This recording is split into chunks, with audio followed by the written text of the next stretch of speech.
Welcome, everybody. Welcome to the Financial Freedom Podcast. Do you know this? You cannot save your way to wealth.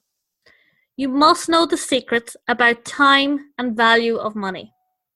With me today is a financial advisor, author, and inspirational speaker, Robb Hill. He has over 18 plus years helping people not only with their financial house, put their financial house in order, but reorder their thinking process for a better life outcome. His powerful lectures on basic financial planning, corporate communication, and personal development are revolutionizing the way people look at their lives, their choices, and their future. He also is the author of Ask the Right Questions, Get the Right Answers for Sound Financial Retirement Planning. Robb, great to have you here. Well, thank you very much for having me. What do you mean by we can't save our way to wealth? Well, what I mean by what you can't save your wealth is simply this. You cannot put away enough money to live on, or even to create wealth, because you're going to have to learn how to put that money to work for you, okay? Because there's going to come a time when you are unable to get up and go and produce that income that you need to keep feeding this savings account. Okay, eventually you're going to have that savings account feed you. And the best way to do that is learn how to make money work for you instead of you working for the money. Yeah, isn't it amazing that most of the world exchanges their time for money? And as you say, if you get sick or something happens, you're not earning any money and it dries up. Well, actually, it's not a funny thing. This is the way it is by design, okay? Okay. Explain this. We live in an exchange world, okay? Everything that you get is going to cost you something. The only way for you to get something for nothing is for somebody else to get nothing for something. Hence, we have our exchange society. You walk into a store and you pick up a few items and you put them in your cart and you go to the cash register, right? And they're going to take these things and they're going to add it up, and then you're going to have to pay in dollars or rubles or whatever the case may be, whatever the means of financial exchange is, that's what you're going to have to pay for those items. Same way when you talk about earning money. It's just like that cash register. You're going to go and you're going to do for this company. You're going to solve a problem for them because they have a problem. They need somebody to do this, and you say you're going to do that, and they're going to give you X amount of dollars to do that. So this is why we have an exchange society, because there's an exchange for everything. And you know what? You inhale, you exhale. Okay? It's the same way with finances. But a lot of people, the reason why they don't make their money work for them is they don't know what to do, or they don't take the time to figure it out, or, why don't people do something about it? Well, the reason why people don't do anything about it is because of a mindset that I like to call willful ignorance. Okay? Most people are listening to people in the same position they are. Okay? And this is why they can't get ahead, because they're in this mindset of give it to me now. They don't want to wait. They want to make payments on everything. Okay? And see, what happens with most people, from my experience, most people that I meet, their paychecks are spent before they get them. Yeah, that's true. And so what needs to happen is, see, if when you get your pay, you sit down and you pay everybody else before you pay yourself, you are in the wrong arena. Okay, you have got a portion of all that you earn is yours to keep. Yes, I love that. That's from the book Richest Man in Babylon. Yes. So let's talk about this. Getting our money to work for us. Where do we start? What do we do? How do we get there? Well, before you start to do anything, first you want to determine what is the goal, and work backwards from there. Okay, you can't expect to be saving $20 a week, and in 10 years you're going to have 20 million.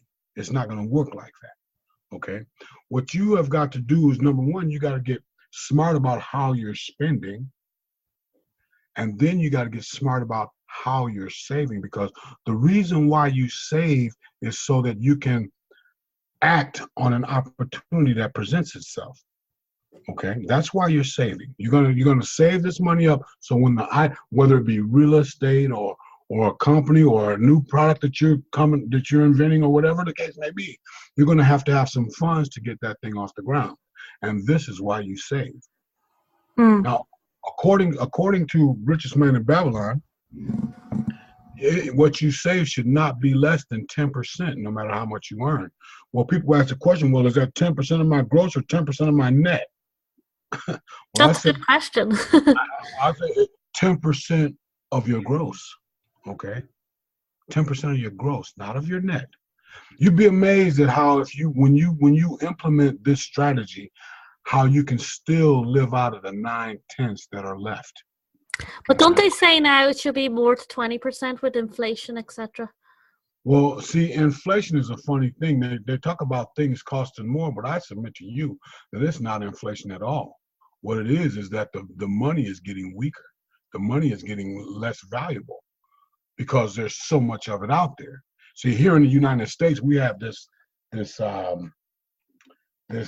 idea of quantitative easing, which is a whole nother conversation. But in essence, what they're doing is they're printing up money like 40 going north.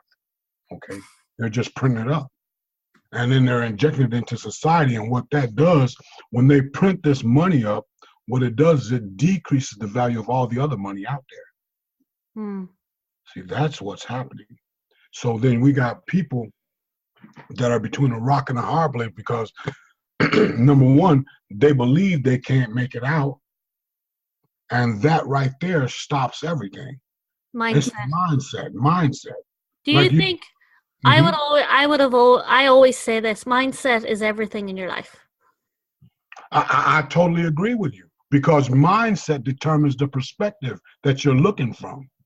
Yes. Okay? And perspective changes everything. So many people. One of my mentors once told me. He said, "Rob, if you keep bumping your head against the wall, man, pretty soon your ears are gonna pop out." Okay. And that's what has happened to me. I'm looking at this thing and I'm wondering, why is it that all these people are living paycheck to paycheck and they're thinking about this thing called retirement, when retirement has nothing to do with your age and everything to do with your money? I love that. Say that again. That is good. Retirement has nothing to do with your age and everything to do with your money. Okay. I think that's an aha for a lot of people, because most people think retirement is when I'm old. Right. Well, see, most people are thinking that the idea of retirement is that you're not going to have to go to work, but you're still going to get paid. Yeah. Well, see, in this global economy, that has vastly been shifted. Here in the United States in the 1978, they passed a law called ERISA. It was the Employee Retirement Income Security Act. Okay, and what that law purported to do was to hold all the companies accountable about this employee retirement thing. But what it did was it made all the employees investors, but didn't tell them about it. Okay, so they came out with this thing called a 401k, which is it's not meant to be a retirement vehicle, but that's what people think it is. That's right. This is mutual funds and all this kind of stuff where they're making money off you, I hear. But anyway, I used to live in the States, and our employers had us in a 401k. Yeah. Mm-hmm. Yeah, it's by choice, but see, the 401k, those. But it's not bringing enough money for people when they are older, right? Right, because of the simple fact of this, that everything doubles in cost in approximately 10 or so years. Okay, so this money that you're putting away in this 401k, if you're getting 1.5%, 2%, 3%, it's a beautiful thing. But when the cost of living is cruising along at 4 or 5%, you're behind the 8 ball. Yeah. All the way, you're behind the 8 ball. You remember, well, I don't know if you remember this because you're in another country, but here in the States, it used to be that you could buy a car for $10,000. Okay. Mm-hmm. Now you go jump ahead 10 more years, that same $10,000 car is now costing $20,000. Why is that? It's not because the car increased in value. It's because your money has decreased in value. Okay. You go to the store. Okay. And they tell you, well, there's this thing called inflation. It's not inflation. People are being misled by this thing. It's not inflation. It's a devaluation of your money. That's what's happening. Okay. And so people got to wrap their minds around this thing. But then again, I have to go back to my coined phrase that I spoke to you about earlier was willful ignorance. People don't know that they don't know, but they think they know, and they just keep on going. And so we've got to, what I do, are you still there? Yeah, I'm still there. I'm listening. Well, what I do is I like to wake people up to the idea that, well, consider the fact that there may be something else going on here. Like here in the United States, you hear everybody, all the politicians, everybody's talking about our democracy, okay? We do not live in a democracy. It's simple as that. You can look at all the Declaration of Independence, the Bill of Rights, the Constitution, all these things. They do not mention democracy anywhere. So why is it that everybody's running around talking about our democracy? I'll tell you this right here, Lorna. See, if you listen to a lie long enough, you'll believe it. Oh, yeah. Oh, absolutely. I am a big believer, and I don't want to go off our topic, but there's a lot of brainwashing in the Western world. Well, see, you say that term brainwashing, and I'm going to tell you, everything that you wash is good, okay? What's happening is not brainwashing, it's brain polluting. That's what's happening. Yeah. No, that's a better word, actually. Yeah. Yes, so, but I don't want to get off topic either. Now, but, you know, when you talk about wealth and you talk about rich, okay, they are not the same thing. See, you can be rich today and poor tomorrow. Wealth passes on from generation to generation to generation. Okay, that's when you're talking about true wealth. Okay, so the way that people go about protecting or getting it and protecting it, they use tools, financial tools, like wills and trusts and things like this. And see, a lot of people have no idea what these things are, because I run into plenty of people who say, I know, but they don't do. So if you don't do, does that mean that you know? You know, I read that one day and I went, oh, that's such an aha. This person said in the book, I'm telling you to put 10% away. And she says, if you're not doing it, you don't know it. That's right. That's right. Yes. And I was like, oh, that's such an aha. It's so true, yes, right? We know these things, we're not doing it when we don't know it, right? Well, see, people will sit back and they'll say, I know. But let me submit to you this. The two most dangerous words in the world are, I know. Okay? So when you got somebody's telling you, yeah, I know, but they're not doing, they really don't know. They don't know. That's it. Yeah, and I agree. We can't save our way to wealth. Mm-hmm. And we do need to learn how to work our money. You know, for somebody listening to this, getting started on their journey, where do they start? What do they do? Well, see, one will give you 3 steps that have different. They have sub steps involved in this thing. But number 1, you got to decide where it is you want to go. Yes.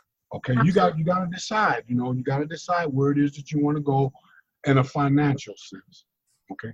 Number 2, you got to look at where you are. You got to determine exactly where you are right now. And number 3, you got to decide what you want, and then you got to decide what you got to give up in order to get it.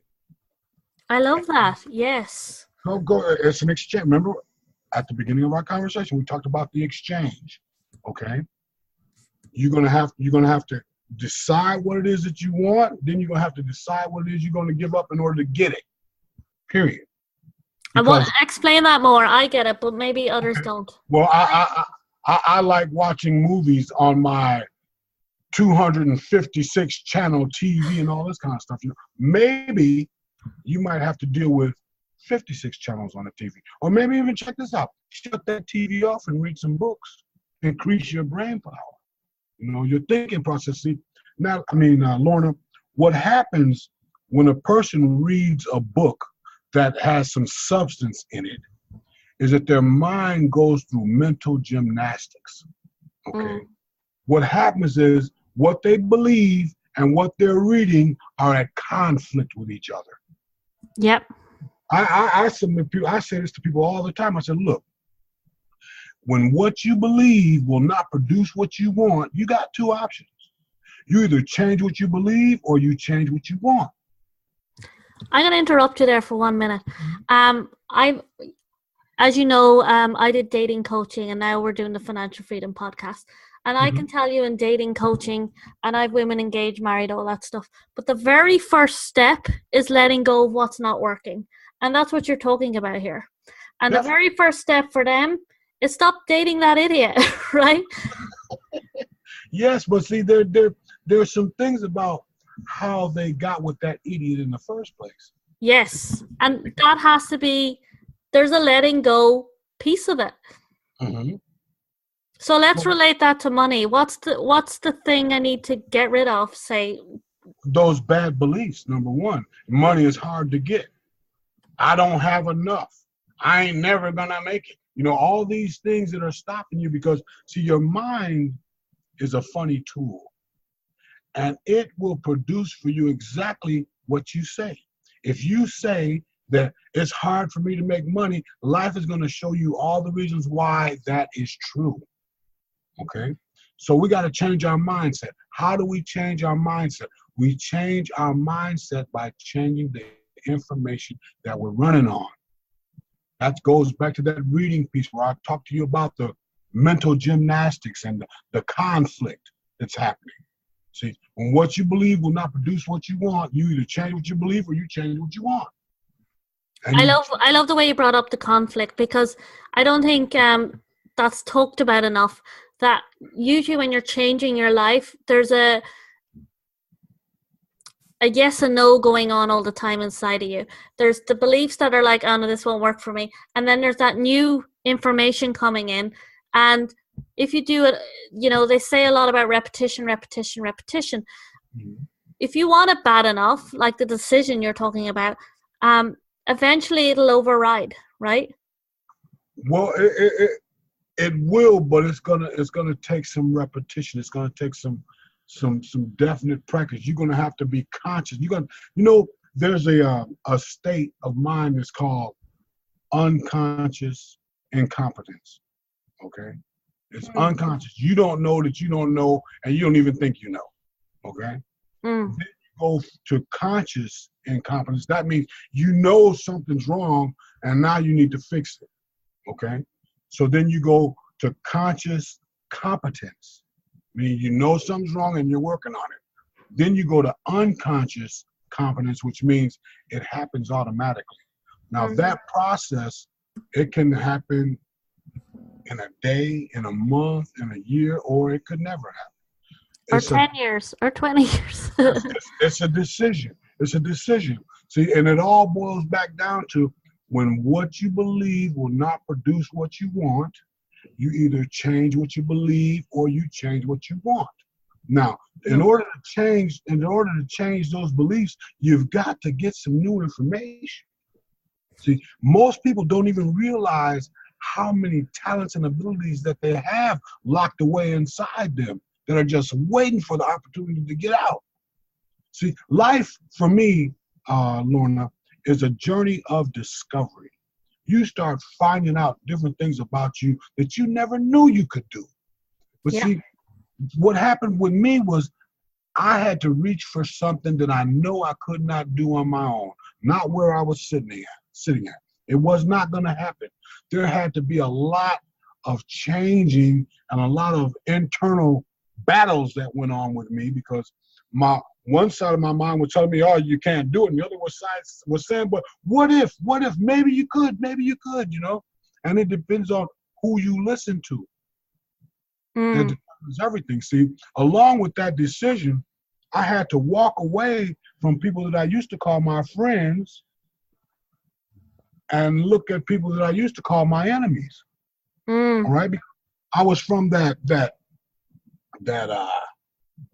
poverty-stricken mindset. You ain't gonna never get out of this hole, brother. You know, it's all jacked up. Everything's jacked up. The government's jacked. Everything. Everybody's against you, man. You might as well just sit here and just drink yourself into oblivion. Okay? So, Rob, this is a great conversation. But I want to ask you this one thing, and then we'll find out more about you. For someone listening to this today, and they can't save their way to wealth, okay? And exchanging time for money, okay? Right. For someone listening to this, they're getting their ahas from what you said about what you believe and what you want, all those golden nuggets you've given them. What's that one thing you want to say to the listener about how to turn this around for themselves? You got to get some new information. You got to read and hang around with people that are where you want to be in life. You know, stop hanging around your old friends. They're gonna. I mean, they're happy you're doing what you're doing, but they're happy that you're just a little bit below where they are. Okay, you got to find somebody that speaks to the greatness in you. I like to call them tomorrow people versus hanging around with yesterday people. See, yesterday people talk about what has happened. Tomorrow people talk about what can happen. The possibility. Love that. Yes, so you got to change your associations. See, when your mindset changes, when you make a decision, number one, your mindset's going to change. You're not going to sit around and watch TV all night, okay? You're going to I love it. I love where we've finished off there. So tell us, how do I find out more about you? Well, I'm at rhillenterprisesinc.com. That's www. I'm on Amazon. You can find me by punching in my book, Ask the Right Questions, Get the Right Answers for Sound Financial Retirement Planning. Or you could even Google Robb Hill Speaker, and all kinds of information will pop up for you. Thank you. This has been amazing. Well, I do appreciate you too.